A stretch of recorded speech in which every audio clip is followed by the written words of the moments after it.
Salam semua, Assalamualaikum, Shalom, Om Swastiastu, Namo Buddhaya, Salam Kebajikan. Perkenalkan, saya Friandi.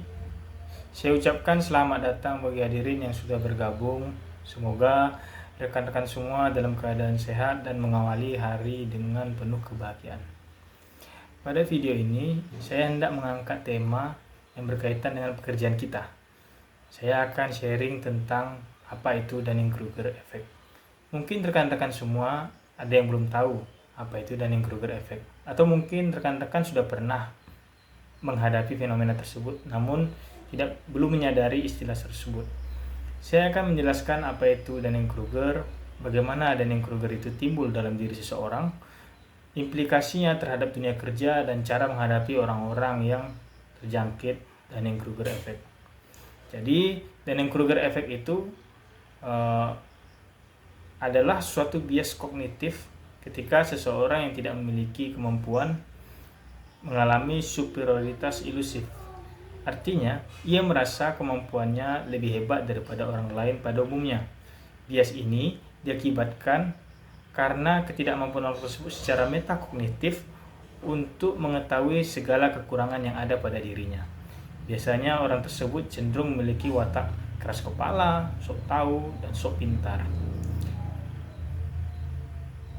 Dia itu selalu merasa memiliki kecenderungan lebih hebat dan tidak mau mendengarkan pendapat orang lain, tidak mendengarkan saran orang lain. Ia merasa kemampuannya lebih hebat daripada orang lain dan tidak mengenal atau tidak sadar kalau dia itu tidak tahu apa-apa. Kelompok orang-orang ini cenderung memiliki kemampuan rendah di bidang tertentu, namun mereka sanggup melebih-lebihkan kompetensi mereka atau menganggap diri mereka lebih terampil dibandingkan orang lain. Untuk menjelaskan timbulnya Dunning-Kruger Effect, saya akan mulai dengan menjelaskan 3 fase yang biasanya dilalui orang dalam mempelajari atau mempertajam suatu bidang atau keahlian tertentu. Setidaknya ada 3 level. Yang pertama itu level ignoran, level culture, dan level expert. Level ignoran ini adalah level awal ya, tahap awal di mana seseorang baru saja memulai suatu bidang baru. Pada tingkat tersebut, biasanya orang tersebut memiliki rasa kepercayaan diri yang tinggi, dan dia merasa memiliki pemahaman karena kebanyakan pada fase tersebut orang-orang belajar hal-hal yang bersifat general secara umum, tidak terlalu berhubungan dengan ilmu-ilmu yang bersifat spesifik. Hingga pada tahap ini orang-orang banyak mempelajari hal-hal yang mudah dipahami sehingga rasa kepercayaan dirinya tinggi. Selanjutnya ada tahap level culture ya. Culture ini adalah tahap di mana seseorang memiliki tingkat kepercayaan yang lebih rendah. Kenapa begitu? Karena mereka pada tahap ini mulai mempelajari suatu bidang secara lebih dalam, di mana dia mulai menemukan banyak kasus atau masalah spesifik atau masalah yang tidak familiar dengan dirinya, sehingga ia merasa butuh pemahaman yang lebih detail, lebih mendalam dari orang lain. Oleh karena itu, dia akan bertanya kepada orang yang lebih pengalaman atau yang lebih ahli daripada dia. Yang ketiga yaitu tahapan selanjutnya, yaitu tahap terakhir, yaitu level expert. Level expert adalah tingkat di mana seseorang itu memiliki kepercayaan diri atas pemahamannya terhadap suatu bidang yang serius dijalaninya, dan dia merasa dia di situ sudah menguasai bidang tersebut secara mendalam, tapi secara eksplisit mungkin tidak diungkapkan ya, karena itu sejalan dengan kemampuan dia, di mana di situ dia akan selalu diuji pada setiap kesempatan, bahkan di setiap tekanan sekalipun dia itu sanggup pasti untuk menyelesaikan masalah atau kasus-kasus yang dihadapi. Nah, seseorang yang dikatakan mengalami Dunning-Kruger itu adalah orang-orang yang berada di level ignoran. Level ignoran tadi apa? Itu level yang awal, di mana dia berada di level ignoran namun merasa enggan untuk melanjutkan atau menambah pemahamannya terhadap ilmu atau kemampuan yang ingin dia asah. Jadi dia di situ sudah merasa puas, sudah merasa yakin bahwa dia sudah paham dengan segala hal. Jadi pada dasarnya orang-orang ini masih memiliki dasar yang belum kuat untuk mendukung segala argumen atau keahliannya. Oleh karena itu, dia dalam memberikan pernyataan selalu berisi kata-kata jikalau, kalau, mungkin, atau bisa jadi. Jadi semua jawaban-jawaban atau pernyataannya itu didasari pada asumsi-asumsi yang bersifat pribadi. Karena dia sendiri tidak memahami secara mendalam atau tidak yakin atas pernyataannya.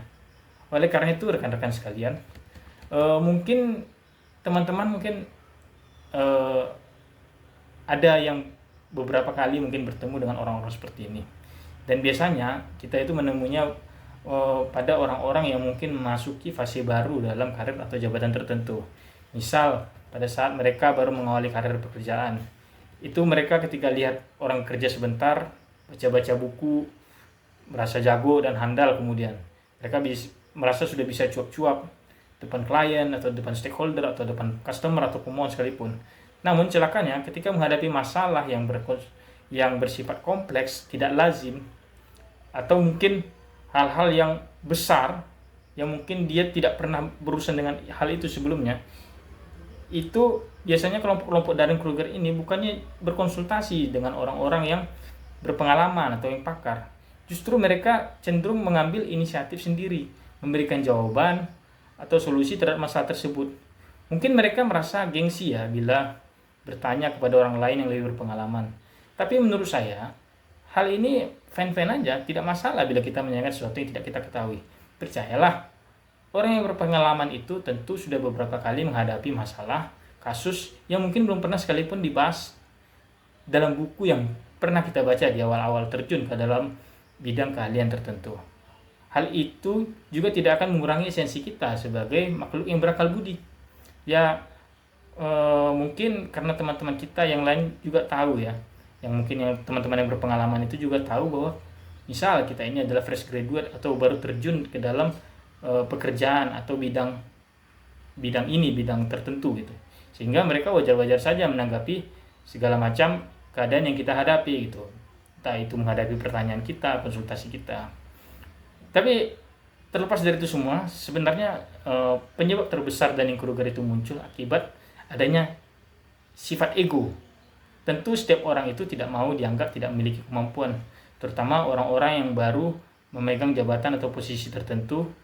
Kebanyakan punya kecenderungan yang jaim ya, jaga image, gengsi untuk menanyakan ketidaktahuannya. Seolah bila bertanya itu akan membuat orang mengira bahwa dia akan dianggap tidak pantas berada di level jabatan tersebut. Presiden saja wajar bertanya kepada menterinya. Direktur saja wajar bertanya kepada manajer. Menteri sekalipun wajar bertanya kepada pejabat struktural yang ada di bawahnya. Apa bertanya justru mengurangi harga diri mereka selaku pemegang jabatan yang lebih tinggi? Tentu tidak. Mereka tentu punya alasan kuat bertanya, di mana ujung-ujungnya yaitu untuk memperoleh solusi terbaik dan memperoleh pertimbangan yang matang agar pekerjaan dan tugas yang dijalankan itu bisa diselesaikan secara tepat waktu dan tepat cara. Efek Dunning-Kruger sendiri bisa mencelakai organisasi ketika pernyataan kita dan kata-kata yang sebenarnya salah dan keliru justru diikuti oleh orang atau pihak lain, pihak eksternal, pihak pemohon, stakeholder, bahkan customer gitu. Semisal kita memberikan solusi yang sesat kepada klien, di mana solusi itu adalah pernyataan sepihak yang kita amini sendiri tanpa didasari dengan aturan dan kaidah yang jelas itu, demi agar dikira cakap atau dikira berkompeten di depan klien. Hasilnya justru akan merugikan klien, dan lebih parahnya lagi bisa merugikan reputasi dan citra kantor kita. Lantas ini yang terakhir, bagaimana bila kita secara tidak sengaja atau secara sengaja bertemu dan berhadapan dengan orang yang terjangkit Dunning-Kruger ini? Saya punya beberapa saran. Yang pertama, hindari debat atau argumen dengan mereka kecuali perlukan. Maksudnya apa? Jangan sampai orang-orang lain jadi ikut terbawa arus dengan kesesatan mereka. Yang kedua, latih empati dan berpikirlah bahwa dari awal tindakan mereka tersebut mungkin berakar dari masalah pribadi, baik itu keluarga atau problem yang berhubungan dengan gangguan mental atau kejiwaan. Yang ketiga, tidak perlu menanggapinya langsung ke dalam hati. Anggap saja bahwa komentar-komentar mereka tentang kita itu tidak ada hubungannya sama sekali dengan kita.